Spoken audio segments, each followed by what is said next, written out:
that comes out of the past. And in the past there was mission. There's the mission today to the present world, and there's the mission to the future. You're with Mission Alive. This is Roger coming from MSC Mission Office. I used the image the other day of the Bilum, and my Bilum is here, and at the moment it's empty. And I have to put something in it. I want to continue with some reflections of Pope Francis in his book, Let Us Dream, A Path to a Better Future. He says, and I already discussed, the first step is a time to see. And Pope Francis says, between the first step, which is to come close and allow yourself to be struck by what you see, and the third step, which is to act concretely, to heal and repair, there is an essential immediate step, to discern and to choose. If we're going to map out a path to the future, we have to discern and to choose. So this morning, with the Bilum, I have to discern what I'm going to put in it.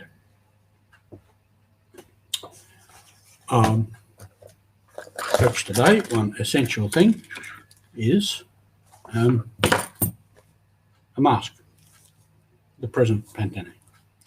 I would put either this book of Francis or other book in there. And what it indicates my choice is I will continue to read. I don't read as much as I should, but I will continue to try to read to inform my mind and my heart. So a book would go in. Of course, we need a telephone charger. We're going to live in this world today, so that goes in there. My spare glasses. Car keys, very mobile gun, external disk, and this denotes also the whole computer world. I put the screen in there, but it won't fit. But that involves a choice, my commitment to continue to use the world of computers and to continue to use this type of communication. I'm getting more up to date with it as time goes on. And my commitment, my choice would be to continue to use it and to gain more skills in it. I'm still a bit old-fashioned, so I need a notepad and a biro. And sometimes I get a bit of ache and pain, so I'll put in some Panamax. And there could be lots of other things I would put in. Now, one thing, I can't fit it in, but a plant, because I am committed and I will continue to choose to be committed to a bit of gardening, to a nursery, to the environment, in the what I call the compost, the carbon sink of composting and trying to return things to the earth. So that is something that goes into the Bilum also. And also, of course, got to put in my wallet, which contains all the essentials for today.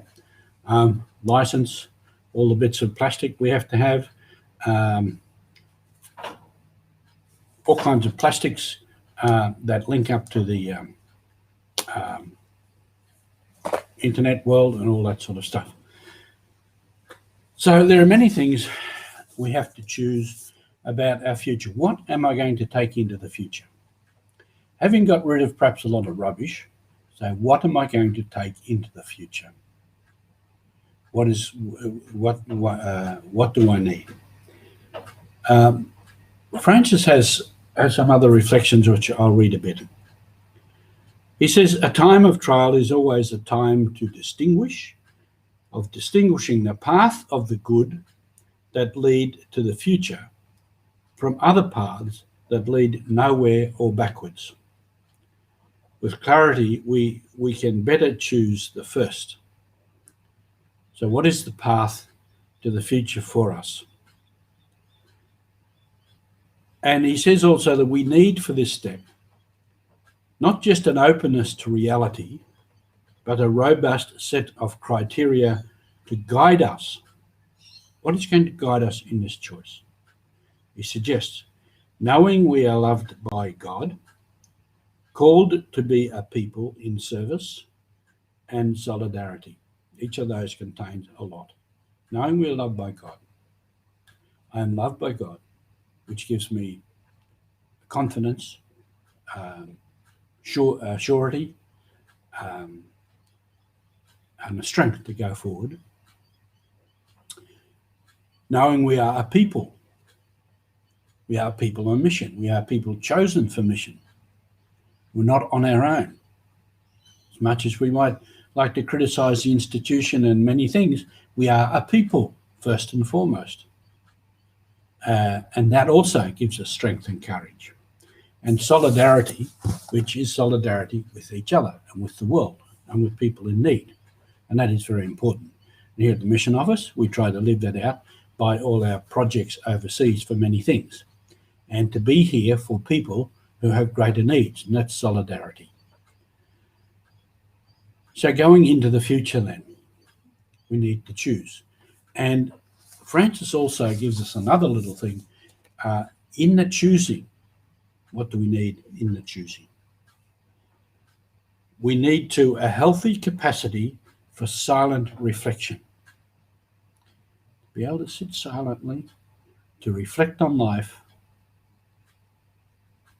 places of refuge from the tyranny of the urgent.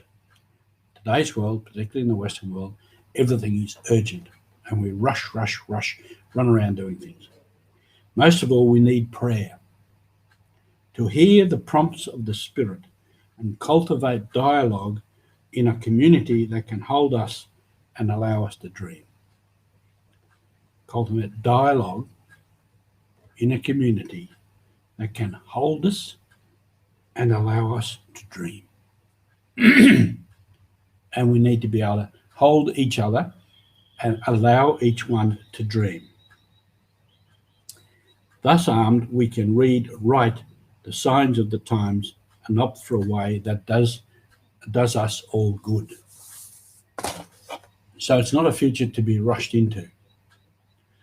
And as this pandemic passes, which it will eventually, not to rush back to the past, which is gone, but to discern where this crisis has led us and where it is leading us into the future, and where the Spirit of God is leading us into the future. And that is the mission for the future. Silent reflection, prayer, solidarity. We are loved, we are a people. These are criteria. As well as I mentioned once before, the values by which we live by. Great Australian value, fair go, mate. Meaning everybody needs a fair go. Everybody has a right to a fair go. Give each other a chance. Justice, etc. These are the things we need to do on mission. Thank you.